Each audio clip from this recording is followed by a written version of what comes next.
AITA for reporting my ex and her husband to the police for stealing my property. My ex-wife, 39, and I, 41, share custody of our 3 children, 16, 14, and 12, equally, and no child support is paid. Our marriage didn't end on the best of terms, and we communicate through an app only when required to for the sake of the kids. She then remarried and has a 15-year-old and a 13-year-old stepchild. Her husband and I do not speak either. We've had some issues with my ex keeping property that is mine if the kids have it on her time. It started with a cell phone. I gave our eldest my old phone when one of my ex's stepkids broke his phone. My ex then told our oldest that they were keeping it at her house, and she refused to return it, even when I went over there and asked. I was told she had every right to confiscate it. I followed up with an email, and she told me to get over it and that she would not hand it over. The next time our daughter, 14, brought some of my tools into school with her for an assignment, it was a custody exchange day, so she left my house and went home to her mom's.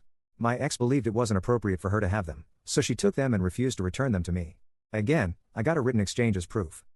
This last time was with our youngest. I let him use an old iPod for a class assignment on recent old tech gadgets.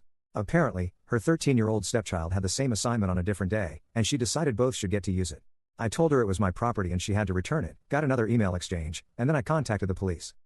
My ex gave the stuff back, but she lost her mind over me getting the police involved for petty stuff. She said I could have demanded it back after her stepkid used the iPod, and I told her she wasn't giving any of it back, and what I get for my kids is not for her stepkids. She brought up how more serious trouble could have come from it, and I told her it would be deserved because you cannot steal someone else's property. She told me it was just my spiteful side emerging because none of it was a big deal, or I never would have given them to my kids, which I think is the dumbest argument. The phone was broken because her stepkids broke our eldest phone, and she wasn't about to replace it.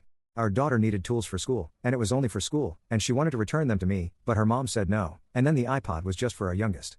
I'm not here to help her stepkids in any way. My ex and her husband and their mom, if she's still in the picture, can do that.